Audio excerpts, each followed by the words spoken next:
Un adolescent musulman rejeté par l'université, puis devient leur doyen le plus jeune. Zahra n'était pas une simple élève. À l'âge de 17 ans, elle était déjà une star académique dans sa communauté, respectée par ses pairs, ses professeurs et ses proches. Fille d'immigrants musulmans, elle avait grandi dans un quartier modeste, mais elle était déterminée à prouver que la réussite n'avait pas de limite. Depuis son plus jeune âge, elle rêvait d'aller dans une grande université, de faire entendre sa voix et de changer les perceptions sur les jeunes musulmans dans le monde académique. Mais il y avait un obstacle. Un énorme obstacle. Cette université prestigieuse, à laquelle elle avait tant rêvé d'être admise, l'avait rejetée. Zahra se tenait devant sa fenêtre, le regard plongé dans la nuit noire. Le papier dans ses mains tremblait légèrement. La lettre de rejet, ce morceau de papier qui devait être une simple formalité administrative pour tant d'autres étudiants, était pour elle un coup de poignard dans le cœur. Elle s'était préparée, bien sûr. Elle savait que l'admission n'était jamais garantie. Mais ce qu'elle n'avait pas anticipé, c'était l'odeur du rejet, celle qui lui paraissait si personnelle. Elle avait surmonté tant de préjugés, d'insinuations, d'injustices. Elle avait réussi à décrocher les meilleures notes, à participer activement au projet scolaire, et à maintenir sa foi avec fierté.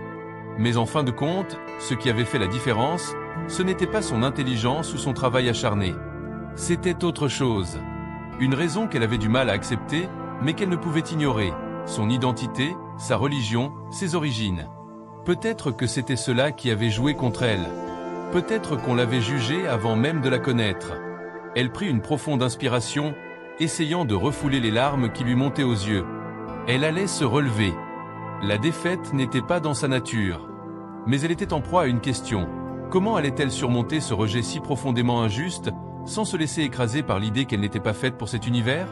Le lendemain, elle se rendit à l'école avec l'esprit encombré. Elle se faufila à travers les couloirs, croisant les regards curieux et indifférents de ses camarades. Lorsqu'elle arriva en classe, son professeur de littérature la salua chaleureusement, comme il le faisait toujours. Mais aujourd'hui, il y avait quelque chose dans son regard qui trahissait une inquiétude, un malaise. Zahra s'assit à sa place sans un mot, puis, à la fin du cours, il la rejoignit. « Zahra, je sais ce que tu ressens, » lui dit-il d'une voix douce. « J'ai vu ta lettre. Je veux que tu saches que ce rejet n'a rien à voir avec tes capacités. Mais tu sais, parfois, ce n'est pas l'école qui choisit les étudiants. C'est un jeu de regards et de jugements externes. » Elle le fixa, sans répondre immédiatement. Ces mots résonnaient en elle, mais ils ne parvenaient pas à apaiser sa douleur. Elle avait l'impression que le système l'avait rejetée avant même de lui donner une chance. Après l'école, elle rentra chez elle, en silence. Son père, un homme fier et dévoué, était déjà là, assis à la table de la cuisine, en train de lire le journal. Il leva les yeux lorsqu'elle entra, et tout de suite, il vit dans ses yeux que quelque chose n'allait pas. Son père n'avait pas besoin de mots pour comprendre quand elle était déprimée. « Qu'est-ce qui ne va pas, ma fille ?» demanda-t-il d'une voix pleine de sollicitude. Zahra prit une profonde inspiration et tendit la lettre de rejet. Elle posa la feuille devant lui et, sans un mot, attendit sa réaction. Il prit la lettre, la lut attentivement. Quand il eut terminé, il posa ses lunettes et se tourna vers elle. « Tu sais, je n'ai jamais pensé que ce monde serait juste, » dit-il, sa voix remplie d'une sagesse acquise au fil des années. « Mais tu ne dois pas laisser cela te définir, ma fille. Cette université, comme beaucoup d'autres, a ses propres biais. Ils ne peuvent pas voir ta valeur, mais cela ne veut pas dire qu'elle n'existe pas. » Zahra baissa les yeux. Son père avait raison, bien sûr.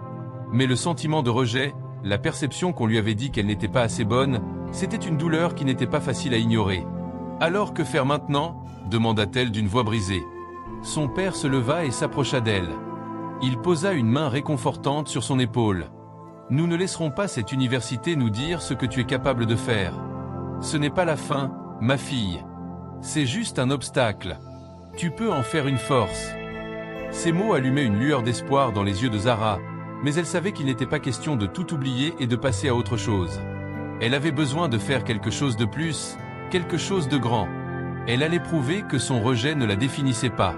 Elle décida donc de commencer un travail de fond, se concentrant non seulement sur ses études, mais aussi sur l'impact qu'elle pouvait avoir dans sa communauté.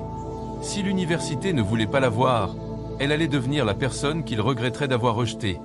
Zahra se lança dans des projets de bénévolat pour aider les jeunes à surmonter les obstacles de la discrimination et de l'inégalité dans l'éducation. Elle se tourna aussi vers des formations et des certifications qui pourraient l'aider à se renforcer. Mais un an passa, et les résultats se faisaient encore attendre. Zara se demandait parfois si tout cela avait été en vain. Puis un jour, elle eut une rencontre qui changea le cours de sa vie. Un ancien professeur de l'université, qui avait entendu parler de ses initiatives, la contacta pour lui proposer de travailler sur un projet pilote visant à améliorer la diversité et l'inclusion dans les écoles et universités. Ce projet serait un tremplin pour elle. Et elle savait, au fond d'elle-même, que ce projet allait finir par la ramener à l'université. Mais cette fois, ce ne serait pas en tant qu'étudiante. Elle allait en revenir en tant qu'intervenante. Le temps passa rapidement alors que Zara se lançait pleinement dans le projet de diversité et d'inclusion. Sa réputation se répandit dans le milieu académique, et elle commença à être reconnue pour son engagement à rendre l'éducation accessible à tous, peu importe leur origine ou leur croyance. Son nom circulait parmi les administrateurs, les professeurs, et même les anciens élèves de l'université. Un jour, après un séminaire qu'elle avait dirigé sur l'importance de l'inclusion dans les programmes scolaires, elle reçut une invitation inattendue. C'était une lettre de l'université où elle avait été rejetée un an plus tôt. Elle la prit en main avec une certaine hésitation, se demandant pourquoi il la contactait maintenant. Elle s'assit à son bureau, le cœur battant. En dépliant la lettre, elle lut « Chère Zara, nous avons pris connaissance de vos récentes initiatives pour promouvoir l'inclusion et la diversité dans le milieu académique. Nous avons été impressionnés par votre travail et votre engagement. Après mûre réflexion, nous vous écrivons pour vous inviter à participer à une réunion afin de discuter de futures opportunités de collaboration avec notre université. Nous espérons vivement vous rencontrer et explorer ensemble les possibilités de travailler ensemble pour renforcer nos efforts dans ces domaines. Cordialement, le comité d'admission et de diversité de l'université. » Zara resta figée, la lettre dans les mains. Elle n'arrivait pas à croire ce qu'elle venait de lire. L'université qui l'avait rejetée un an plus tôt la contactait maintenant. Mais pourquoi maintenant? Et qu'est-ce que cela signifiait? La déception du rejet s'était transformée en une détermination inébranlable à changer les choses. Et maintenant, elle avait l'opportunité de revenir, mais ce ne serait pas en tant qu'étudiante, mais en tant qu'experte. Elle devait prendre une décision. Elle passa la soirée à réfléchir. Que voulait-elle vraiment? Son cœur battait pour l'éducation, pour l'égalité des chances. Mais ce qui lui manquait, c'était le sentiment de justice, d'égalité et d'inclusion qu'elle avait tant recherché et que l'université semblait enfin vouloir lui offrir. Le lendemain matin, elle répondit à la lettre, acceptant l'invitation de l'université. Elle se rendit à la réunion avec l'espoir d'en savoir plus, de comprendre pourquoi il s'était intéressé à elle. Mais elle ne s'attendait pas à ce qui allait se passer. Lors de la réunion, elle rencontra plusieurs membres du comité, dont le doyen de l'université, un homme imposant avec une certaine gravité dans son regard. Il lui sourit chaleureusement lorsqu'elle entra, mais Zara savait qu'il y avait une pression invisible. Ils étaient là pour négocier, pour convaincre, mais aussi pour observer. « Zara, commença-t-il en prenant place devant elle, nous avons suivi de près votre travail ces derniers mois. Vous avez su créer un véritable changement dans votre communauté et au-delà. Nous avons un projet en tête, et nous pensons que vous êtes la personne idéale pour le diriger. » Zara l'écouta attentivement, essayant de comprendre où il voulait en venir. Puis il poursuivit. « Nous cherchons à créer un programme pilote pour attirer plus d'étudiants issus de communautés marginalisées. Nous voulons que ce programme soit dirigé par une personne ayant vécu cette réalité. Et nous pensons que vous êtes la personne idéale pour cela. » Elle prit une profonde inspiration, sentant l'opportunité et la responsabilité s'entrelacer dans son esprit. Mais la question demeurait, allait-elle pouvoir enfin faire une réelle différence, ou cette initiative était-elle simplement un moyen de redorer l'image de l'université sans véritable engagement? « Et qu'attendez-vous de moi exactement ?»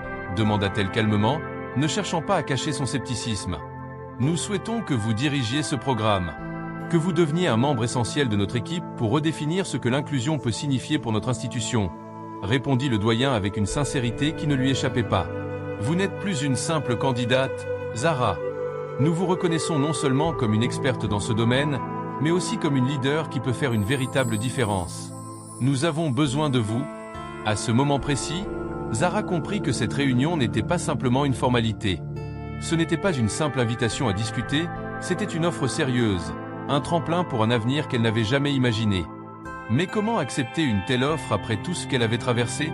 Comment savoir si cette université était prête à tenir ses promesses? Elle se trouva face à une décision cruciale. Je comprends l'importance de ce programme et je suis honoré de votre proposition, commença-t-elle, prenant un moment pour peser ses mots. Mais avant d'accepter, je veux être clair. Ce programme ne doit pas être une façade. Il doit véritablement changer les choses pour les étudiants marginalisés. Et cela ne se fait pas en un jour. Le doyen acquiesça, son regard sérieux. Nous sommes prêts à nous engager, Zara. Mais ce programme aura besoin de votre vision pour réussir. Zara réfléchit un instant avant de répondre. Alors, je suis prête. Mais je veux m'assurer que mes conditions seront respectées. Les semaines suivantes furent une période de changement rapide et d'ajustement pour Zara. Lorsqu'elle accepta officiellement le rôle de responsable du programme d'inclusion et de diversité, elle se rendit compte que ce n'était pas seulement une question d'organiser des événements ou de faire de la publicité pour le programme. Ce qu'elle avait accepté de diriger était une transformation en profondeur, un changement de culture qui allait bouleverser la structure même de l'université. Elle commença par rencontrer les étudiants, en particulier ceux des minorités, pour comprendre leurs attentes et leurs préoccupations. Leurs histoires l'ébranlèrent. Beaucoup d'entre eux se sentaient invisibles, comme si leur identité et leurs défis étaient ignorés, comme si leur voix n'avait pas de poids. Elle écoutait attentivement, prenant des notes mentalement sur ce qui devait changer. Le programme, tel qu'il était envisagé, devait être plus qu'une simple réponse à la demande croissante d'inclusivité. Il devait s'agir d'un mouvement, un levier de changement qui allait toucher tous les aspects de la vie universitaire, des admissions à la vie sociale, en passant par le contenu des cours. Zara savait que c'était une tâche colossale, mais elle était déterminée à ne pas laisser passer cette occasion. Elle utilisa son réseau, contactant des experts en diversité et en éducation, et commença à créer un plan stratégique. Son équipe, composée en grande partie de bénévoles, était elle aussi passionnée et motivée. Toutefois, le chemin n'était pas sans obstacles. Il y avait toujours des résistances, des voix opposées qui émergeaient, parfois en silence, parfois de manière plus explicite. Des membres du corps professoral, habitués à leur pouvoir et à leur autorité, étaient sceptiques et pensaient que le programme de Zara était inutile ou trop radical. Lors d'une réunion importante avec le comité de direction, certains d'entre eux exprimèrent ouvertement leurs préoccupations. Un professeur senior, connu pour son opiniâtreté et ses opinions conservatrices, s'adressa à Zara de manière directe. « Zara, dit-il d'un ton caustique, je suis d'accord avec l'idée d'inclure plus d'étudiants issus de diverses origines. Mais n'oublions pas que l'université a une tradition. La diversité, oui, mais pas au point de remettre en question les fondements mêmes de l'enseignement. Si nous mettons trop l'accent sur la diversité, cela pourrait nuire à la qualité de l'éducation. » Le doyen, qui avait soutenu Zara jusque-là, prit un moment pour répondre. « Nous ne cherchons pas à compromettre la qualité de l'enseignement, mais à l'enrichir. Nous devons voir la diversité comme une force, une richesse. » Zara, quant à elle, apporte une nouvelle perspective, un regard neuf. Elle n'est pas ici pour détruire, mais pour construire. Zara, bien que ressentant la pression, se redressa et répondit avec calme. « Je comprends vos préoccupations. Mais pour moi, l'épanouissement des étudiants et la qualité de l'enseignement ne sont pas opposés. Au contraire, un environnement diversifié et inclusif est la base de l'éducation de demain. Si les étudiants se sentent valorisés et entendus, cela se traduira par un meilleur engagement, une plus grande créativité et une meilleure réussite académique. » Elle regarda chaque membre du comité dans les yeux, cherchant à convaincre, mais aussi à établir son autorité. « Nous avons un rôle à jouer, et si nous n'évoluons pas, nous risquons de devenir obsolètes. Je veux que cette université soit un modèle pour les autres. Un exemple d'inclusivité, où chaque étudiant a une chance égale de réussir. » Il y eut un silence, un moment de réflexion. Puis, lentement, les membres du comité commencèrent à hocher la tête, certains avec hésitation, mais d'autres avec une conviction croissante. La discussion avait ouvert un dialogue essentiel. Ce n'était pas un chemin facile, mais c'était un chemin nécessaire. Le programme commença à prendre forme. Zara organisa des ateliers, des conférences et des groupes de discussion où les étudiants pouvaient partager leurs expériences et leurs besoins. Elle créa des bourses d'études pour les étudiants issus de familles défavorisées et élargit les critères d'admission pour inclure un plus large éventail de parcours. Elle assura que les professeurs et le personnel universitaire reçoivent une formation continue sur les questions de diversité, d'inclusion et de lutte contre les préjugés. Peu à peu, les résultats commencèrent à se faire sentir. Les étudiants se sentaient plus à l'aise, plus engagés et plus respectés dans leur diversité.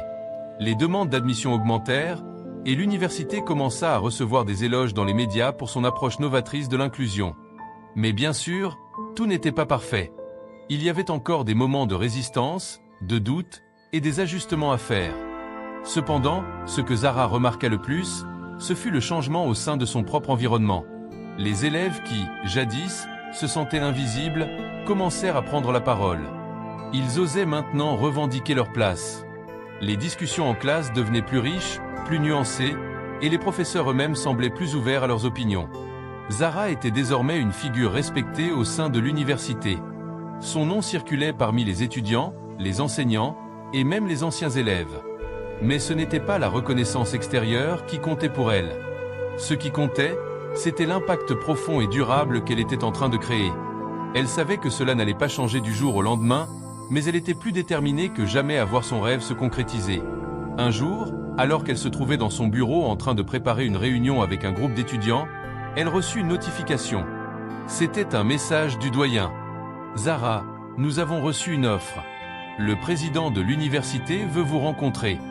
Il veut discuter de l'expansion de votre programme à d'autres campus. Cette fois, nous voulons vous offrir quelque chose de plus grand. Un rôle de leadership encore plus important. Nous pensons que vous êtes prête pour cela ?» Zara sourit. Ce n'était pas seulement une victoire personnelle. C'était une victoire pour tous ceux qui croyaient en elle, et pour tous ceux qui cherchaient encore leur place dans un monde où ils se sentaient invisibles. Elle savait que l'histoire qu'elle avait commencé à écrire n'était que le début. Les semaines qui suivirent la réunion avec le doyen furent marquées par un tourbillon d'émotions et de décisions cruciales. Zara savait que cette proposition, d'un rôle de leadership encore plus grand, marquerait un tournant décisif dans sa vie. Elle avait toujours rêvé de transformer les choses à grande échelle, mais se retrouver face à une telle opportunité était à la fois exaltant et intimidant. Cependant, au-delà des conseils et des regards admiratifs des professeurs et de l'administration, il y avait les étudiants. Et c'était eux qui occupaient ses pensées chaque jour. Leur expérience à l'université, leur bien-être, leur sentiment d'appartenance étaient la véritable raison de son engagement. Elle savait qu'il fallait aller au-delà des programmes existants, des politiques superficielles, et créer une réelle évolution de l'environnement. Un matin, alors qu'elle traversait le campus pour assister à une conférence sur les relations interculturelles, Zara aperçut un groupe d'étudiants qui se tenaient autour d'un panneau d'affichage. Ils semblaient discuter vivement, et lorsqu'elle s'approcha, elle entendit des murmures qu'elle reconnaissait, des propos racistes, des moqueries à l'égard des étudiants musulmans. Le cœur de Zara se serra. Même si elle avait fait d'énormes progrès, ses comportements ne disparaissaient pas du jour au lendemain. Elle s'approcha du groupe et s'arrêta silencieusement. Son regard se posa sur l'un des jeunes hommes qui, visiblement, n'était pas au courant de sa présence. Zara le regarda fixement et, d'une voix calme mais ferme, demanda « Tu crois vraiment que ce genre de comportement est acceptable sur ce campus ?» Le jeune homme sursauta en la voyant, et un silence gêné s'installa. « Je ne savais pas que ça te dérangeait. Ce n'était qu'une blague. » Zara prit une profonde inspiration, choisissant soigneusement ses mots. « Tu ne sais pas encore, mais ces blagues peuvent blesser. Il ne s'agit pas de simples mots, mais d'un manque de respect. Chaque étudiant, peu importe son origine ou sa croyance, mérite d'être respecté ici. » Le jeune homme, visiblement pris au dépourvu, baissa les yeux. Les autres étudiants s'étaient eux aussi tus. Zara les regarda un par un. « Si vous voulez vraiment comprendre ce que signifie être respectueux, venez me voir. Je serai heureuse de discuter de ce sujet avec vous. » Elle leur tourna le dos et continua son chemin, sentant une petite victoire à l'intérieur. C'était une victoire pour la dignité humaine, pour ceux qui, comme elle, avaient longtemps souffert en silence des préjugés et de la haine. Mais ce genre d'incident était loin d'être isolé, et Zara savait que ses actions ne pouvaient se limiter à de simples interventions ponctuelles. Cette scène la renforça dans sa décision de faire encore plus pour sensibiliser les étudiants. Elle réfléchit à des moyens plus efficaces d'instaurer un dialogue respectueux et ouvert entre les différentes communautés du campus. Elle mit en place des ateliers interactifs, des discussions ouvertes et des projets collaboratifs qui incluraient des étudiants issus de toutes les origines. L'objectif était de créer un espace où les jeunes pouvaient confronter leurs idées, briser les stéréotypes et se découvrir les uns les autres. L'initiative fut un succès retentissant.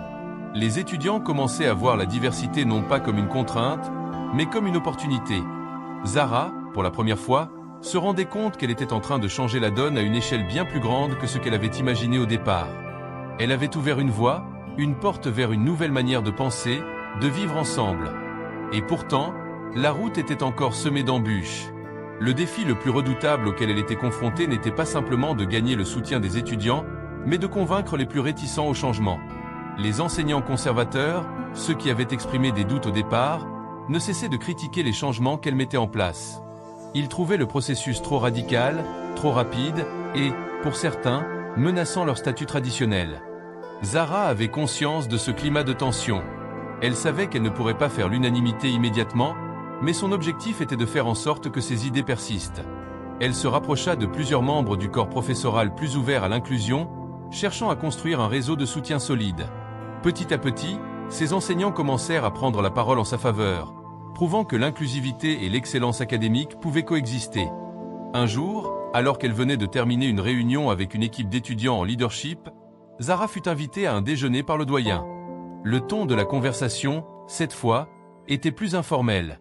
Le doyen, en souriant, la regarda et dit « Je vois que vous avez un vrai impact sur ce campus, Ara.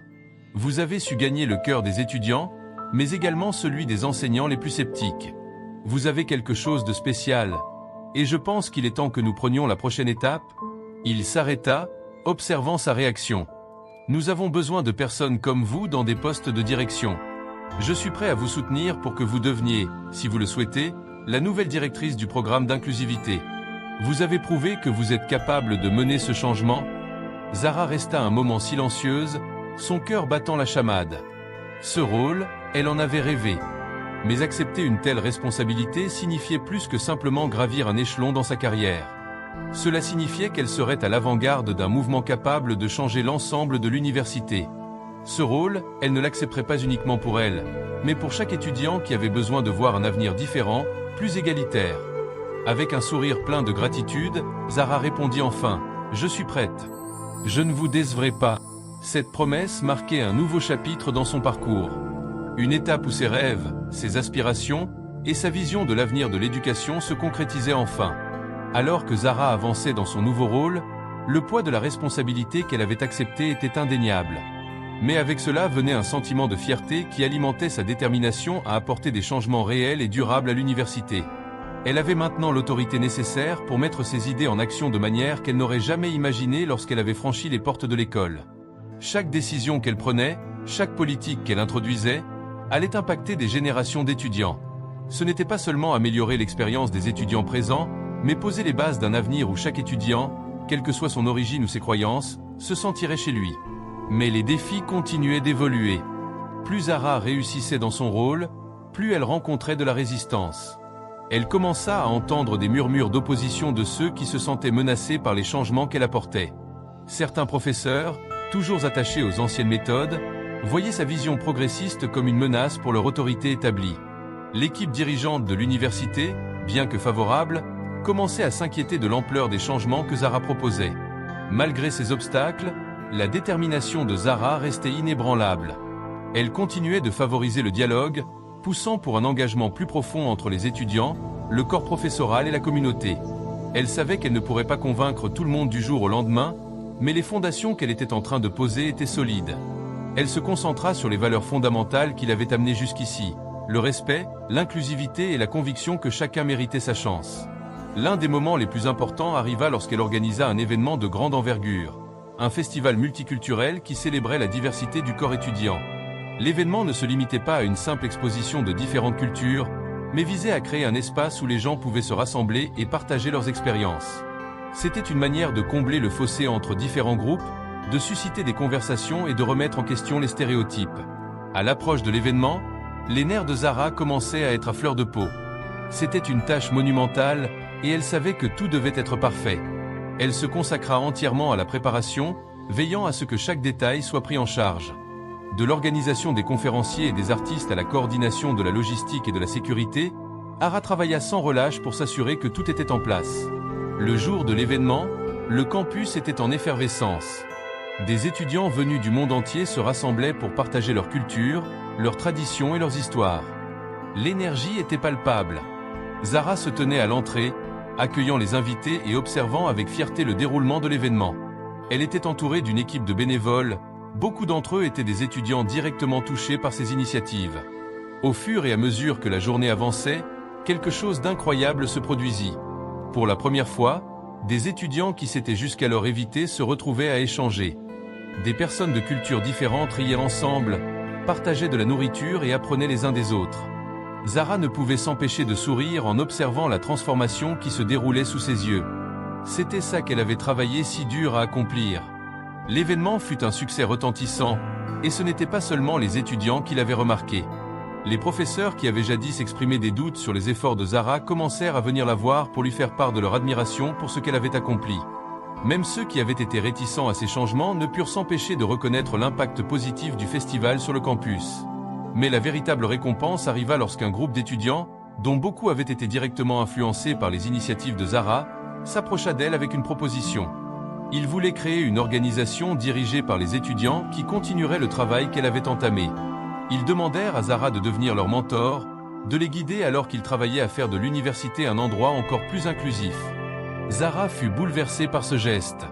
Elle avait toujours cru que le véritable changement venait du niveau des étudiants eux-mêmes, que ce sont eux qui étaient la clé pour transformer le campus. Elle accepta l'offre sans hésiter, sachant que cette nouvelle organisation aiderait sa vision à continuer à prospérer bien après son départ de l'université. Avec ce groupe de jeunes passionnés à ses côtés, Zara ressentit un nouveau souffle. Elle ne se voyait plus comme une figure solitaire qui lutte contre les obstacles.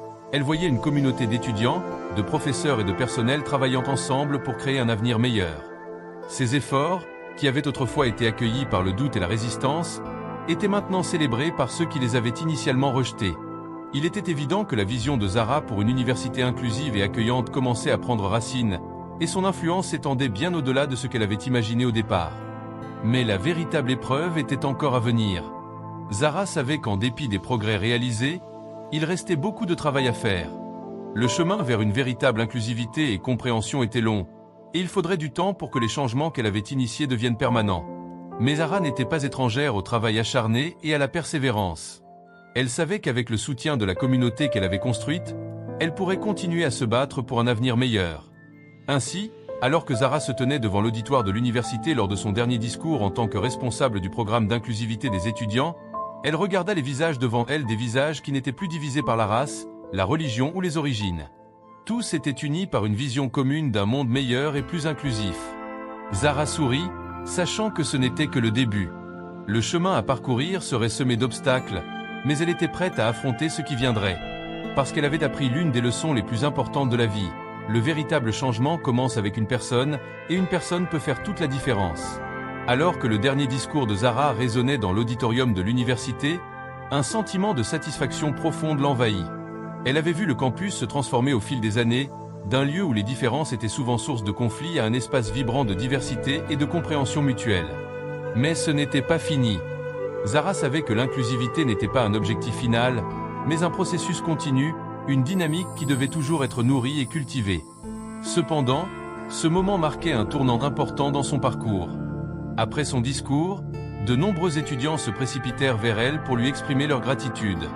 Certains la remerciaient pour avoir créé un environnement où ils pouvaient se sentir respectés et vus, d'autres la remerciaient pour les opportunités qu'elle leur avait offertes. Mais parmi eux se trouvait un visage qui attira particulièrement l'attention de Zara. C'était Leila, une jeune étudiante musulmane qu'elle avait rencontrée lors de son arrivée à l'université. Leila était timide, réservée et semblait porter un lourd fardeau. Zara savait qu'elle avait surmonté de nombreuses difficultés, notamment des préjugés à l'égard de ses origines et de sa religion, mais aujourd'hui, elle se tenait devant Zara avec un sourire confiant, visiblement fière de ce qu'elle avait accompli. « Je n'aurais jamais cru que je pourrais un jour être ici, dans cet auditorium, entouré de gens qui m'acceptent pour qui je suis, » dit Leila, les yeux brillants de reconnaissance. « Tout ça, c'est grâce à vous, Zara. Vous avez ouvert un chemin que beaucoup d'entre nous n'avaient même pas osé rêver. » Zara, émue par ces paroles, répondit doucement. « Non, Leila, c'est vous tous qui avez ouvert ce chemin. Je n'ai fait qu'être un catalyseur, une petite étincelle. Vous, vos histoires, vos expériences, votre force, c'est ça qui a fait toute la différence. » La conversation entre les deux jeunes femmes fut un moment marquant pour Zara. Elle comprit que son travail n'avait pas seulement touché l'institution dans son ensemble, mais qu'il avait aussi changé la vie des individus, un à un. Cela allait bien au-delà des politiques et des événements qu'elle avait organisés. C'était le changement profond dans les mentalités, dans les cœurs. Mais à mesure que les mois passaient, la pression sur Zara commençait à croître. De nouvelles attaques contre ses initiatives de la part des plus conservateurs et des plus traditionalistes se faisaient entendre, que ce soit à travers des publications dans les journaux locaux ou des débats publics. On l'accusait de vouloir diluer l'identité de l'université, de forcer des changements trop rapides, et certains disaient même que l'université devenait trop libérale. Mais Zara avait appris à ne pas se laisser affecter par ce genre de critiques. Elle savait que l'évolution était difficile pour certains, que tout changement, aussi bénéfique soit-il, provoque des résistances. Au lieu de se laisser emporter par la colère ou la frustration, elle choisit de répondre par l'action. Elle multiplia les discussions avec les groupes d'étudiants, les professeurs et le personnel administratif. Elle expliqua les raisons de ses décisions, insista sur le fait que l'inclusivité ne signifiait pas l'absence de culture ou de tradition, mais une ouverture à toutes les voix. À un moment donné, Zara reçut une invitation inattendue. Un groupe de professeurs conservateurs avait demandé à la rencontrer pour discuter de ses projets. Un peu surprise mais intriguée, elle accepta l'invitation. Lors de cette rencontre, les échanges furent tendus, mais constructifs. Les professeurs exprimèrent leurs préoccupations, soulignant que certains des changements étaient perçus comme trop brusques ou mal expliqués. Mais petit à petit, Zara réussit à apaiser les tensions. Elle écouta leurs préoccupations et proposa des solutions pour mieux intégrer les valeurs de diversité et d'inclusivité dans les programmes d'enseignement sans les bouleverser complètement. Cette rencontre fut un tournant. L'opposition des professeurs commença à s'atténuer. Plusieurs d'entre eux acceptèrent d'intégrer des cours sur les droits civiques, les études sur la diversité et l'histoire des différentes cultures. Ce qui avait commencé comme un dialogue tendu se transforma en un partenariat. Les professeurs et Zara comprenaient maintenant que l'objectif n'était pas de gommer les traditions, mais de les enrichir. Tout au long de cette période, le soutien des étudiants ne faiblit jamais. Chaque victoire que Zara remportait, aussi petite soit-elle, était saluée par des encouragements venant de tous les coins du campus. Les étudiants eux-mêmes commencèrent à s'impliquer davantage dans les changements à venir. Ils étaient devenus des défenseurs de la cause, non seulement pour leurs propres droits mais aussi pour ceux des générations futures. Cependant, une nouvelle épreuve se présenta sous une forme différente. Le recteur de l'université, un homme respecté et ancien mentor de Zara, commença à manifester des doutes sur la direction que prenait l'université. Il craignait que l'image de l'école soit compromise et que les traditions ne soient trop remises en question. Lors d'une réunion privée, il exprima ses préoccupations. « Zara, je sais que tes intentions sont nobles, mais certaines décisions commencent à faire douter certains anciens élèves et donateurs importants de notre université. Il faut que tu comprennes que l'équilibre est fragile. On ne peut pas tout chambouler. » Zara, bien que respectueuse de l'avis de son mentor, ne put s'empêcher de répliquer. « Je comprends tes préoccupations, mais je crois sincèrement que l'équilibre ne réside pas dans la stagnation. Si nous restons là où nous sommes, si nous ne changeons rien, nous risquons de devenir obsolètes. Notre responsabilité est de préparer les générations futures à un monde diversifié, ouvert et égalitaire. » Le recteur la regarda longuement, hésitant. Finalement, il soupira, semblant accepter la gravité de la situation. « Tu as raison, Zara. Mais il faut aller doucement. On doit préserver ce qui fait la force de notre établissement, tout en évoluant. Nous devons trouver un moyen de réconcilier ces deux aspects. » Zara comprenait que ce compromis était nécessaire pour avancer, mais elle savait que chaque changement, chaque progrès, nécessiterait encore beaucoup de travail et de patience. Elle se promit de continuer à mener la bataille pour un avenir où chaque étudiant, quelle que soit son identité, se sentirait en sécurité et valorisé. Ainsi, la route de Zara, bien qu'emplie de défis, n'avait jamais été aussi claire. Elle savait que l'inclusivité n'était pas simplement un but à atteindre, mais une quête continue. Et elle était prête à poursuivre ce voyage avec une détermination renouvelée, sachant qu'en fin de compte, c'était l'avenir de l'université et celui de tous les étudiants qui en dépendaient.